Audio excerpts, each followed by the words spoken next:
Coach, what's been kind of your main role with this defense throughout fall camp? I've been working a lot with the secondary. One of my jobs too is we have some young coaches on defenses to mentor them and be around them and make sure our drill works good and stuff. Because Coach Butler's got a lot of other things to do. So I'm doing that too. Bill, I'm curious about your observations of Coach Rule and how you've obviously been with him for a long periods of time. He's talked this year about being able to be hands off because of the trust that he has in Dana and in John and having you around. What are your observations of that and the way he goes about his business? Well, there's certain standards that Matt's he's going to require and demand from us. And it's really the quality in which we play, how physical and fast, and that we know and do our jobs, right? That's not going to change with Coach Rule. I mean, it doesn't matter who the coordinators here are or who I am. He's going to demand that. And so really, I don't see any difference in him right now. What stands out to you about those younger coaches, as you said, you're mentoring? Well, they're all going to be, but most of them will probably be coordinators or head coaches. I mean, they're really quality people and coaches. But, I grew up where the older coaches mentored the younger coaches. And I think there's a lot of coaches today that don't do that anymore. And I think it's my job to do that. Whatever I've learned over the years that I see can make them better as a teacher, I think it's my obligation to help them. And so the older coaches helped me when I was that age, and I should do the same for them. So those are the types of things I try to do with the younger coaches. What things are you doing with them? Well, it's like teaching, right? We can all get better at teaching. I'll give you an example. I was the defensive coordinator at Arizona State. Bruce Snyder was the head football coach. And he came in my meeting one day. And he left and after the meeting, and he said, "Phil, can I talk to you after practice?" So I went in, and he said, "Outstanding meeting, but you wasted 5 minutes." And I said, "How'd I do that, Coach?" He said, "Well, you drew formations. You had to stop the meeting and draw a formation on the board instead of having an overlay where you could click to that and there's the formation. You wasted about 5 minutes." I mean, those are the details it takes to be really good at what you do. It's like how you set up a meeting. It should be all outlined on the board so they can write it down and know exactly what the meeting is going to be about. All right, and the details. And if they don't get them, they can go back to that outline and ask the coaches later. So there's a lot of things I can help them with. Details on the field, how to coach, don't talk too much on the field. All those little things that I've learned over the years, and those are the things I try to help them with. I know in the spring you told us you were really impressed with Coach Eckler and the way he teaches. He's coming in here. How have you seen the guys just respond to him and that special teams operation as you get ready for the season? Mike's fantastic coach. I mean, the way he teaches, he's around the players all day. He has an office, I don't know if you know this, upstairs with us and then down by the weight room. So he's around the players all the time, and you need to as a special teams coach. I mean, really, guys, they get to know everybody on the team because they utilize all of them. So he's done a fantastic job in our special teams. I'm anxious to watch them when we start the season. Phil, why do you think Matt's teams have made a jump in their progression when they get to around this time and his stays at places he's been? There's a process that he does, and it's not easy. And I'll give you an example. We went to Baylor, and Art Briles was one of the best coaches in football, but he did things dramatically different than we did. And Matt was a hell of a coach. So different ways of doing it. So you got to bring everybody together and now flip that. All right. And so, it takes time. A lot of the things that Coach Rule believes in and demands takes time. And you can see this team doing it.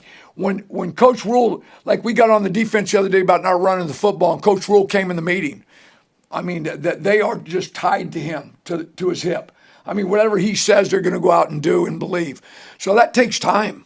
And the relationships and all that. And that's why I think the third year, Matt's teams have taken a big jump.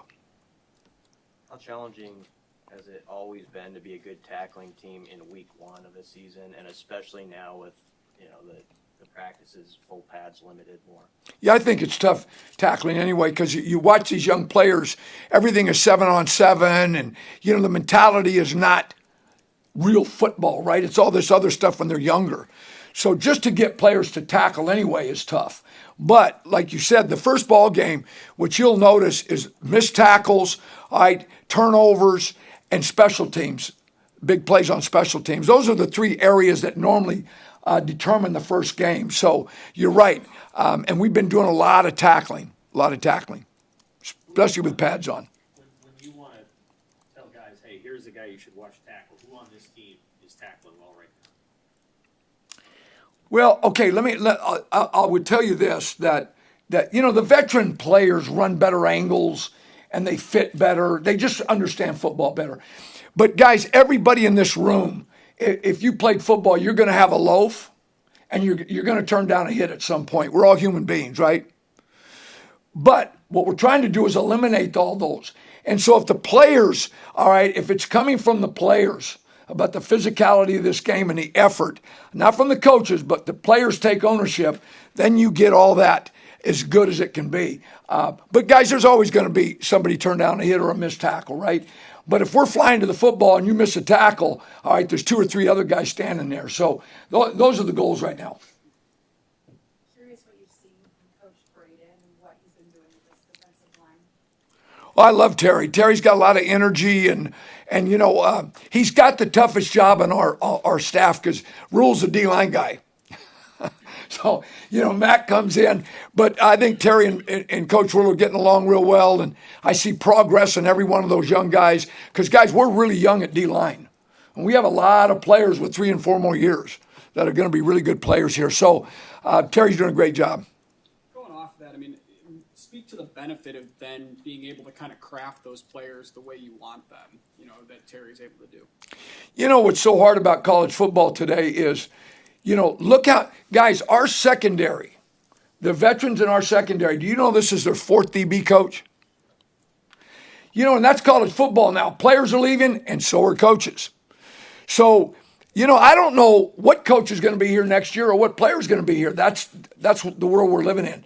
So what we've got to do is bring them together, all right, mold them and get them as good as we can. But to answer your question, anytime you can have a player 3 or 4 or 5 years, you can really develop them, especially that second year, boy, they start playing, and then the third year they're dominant. In the old days at Nebraska, you didn't play here till your 3rd year. Very few people played the 1st and 2nd year. That's just the way football used to be. But it's changed. How have you seen Coach Rule evolutionize himself as a coach, dealing with everything you just talked about with players leaving and coaches leaving consistently? Fantastic. Matt has adjusted. You guys have followed Matt. He's adjusted how he's recruiting. He's adjusted to everything. You got to keep adjusting in this game. And that's what I always respected about Coach Saban at Alabama. And, he was a guy that was firm, set in his ways, but didn't he change? He changed to the spread on offense. Then he adapted to all this recruiting, the NIL. You just have to do it, and Coach Rule just doing a fantastic job along with his staff. You kind of have a global perspective on the defense in terms of just like the roster.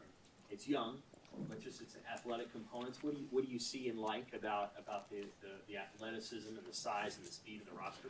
Yeah, there's plenty of talent here, but the young guys got to keep developing. I tell the young guys all the time, I said, because this is what happens to them. They see right now, I'm not going to play this year. So what do? You think they come to practice like they should? No.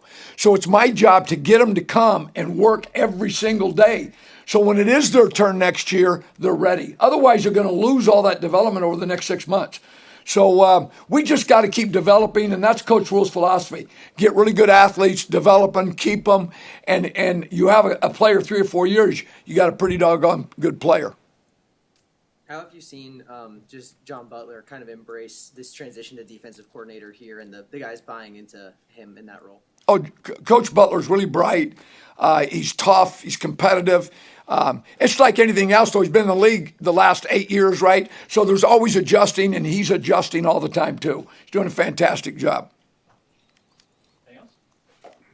Thank you. Thank you, guys. Thank you.